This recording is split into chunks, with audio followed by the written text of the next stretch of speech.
आणि आता आपण जे आकडे बघितलेले त्याच्यामध्ये सगळ्यात महत्त्वाचे आकडे जे होते ते अजित पवारांसाठी होते, म्हणून मी सूरज चव्हाणांकडे जातोय। सूरज चव्हाण जी आपण हे दोन पोल पाहिले, एक्झिट पोल पाहिले, इथं आपण बघतोय अजित पवार यांची जी राष्ट्रवादी आहे त्या राष्ट्रवादीला कमी जागा दिसतायत असं हे आकडे सांगतायत। काय आपली पहिली प्रतिक्रिया एक्झिट पोलचे हे आकडे पाहिल्यानंतर?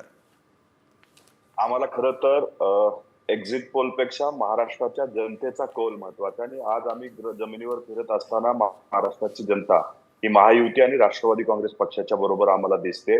अनेक वेगवेगळ्या योजना समाजातल्या सर्व घटकासाठी आणल्यामुळं समाजातले सर्व घटक आज मतरूपी आशीर्वाद देऊन पाठीशी उभे आहेत।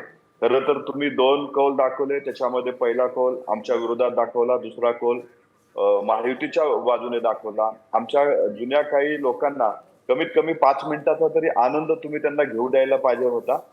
येत्या 23 तारखेला महाराष्ट्राची जनता ही महायुतीच्या पाठीमागे राहणार हा विश्वास मला ठामपणे आहे। महाराष्ट्राच्या कानाकोपऱ्यात फिरत असताना मी जनतेची कौल जाणून घेतला। आज जनता महायुतीच्या पाठीशी खंबीरपणे उभे दिसते। सूरजजी महायुतीच्या पाठीशी आहे हे मान्य करूयात, काही हरकत नाही तसं मानायला, पण या परिस्थितीमध्ये जर अधोगती कोणाची होताना पाहायला मिळते, संख्याबळ कमी होताना पाहायला मिळतंय, ते अजित पवारांचं होताना पाहायला मिळतंय। कारण पहिला आणि दुसराचा जर एक्झिट पोल जरी आपण पोल करण्याचा जरी प्रयत्न केला तरी या जागा 20 ते 22च्या मध्ये निघतात, म्हणजे 20 जागांच्या आसपास या जागा निघतील जर आपण ॲव्हरेज आउट करायचं म्हटलं तर।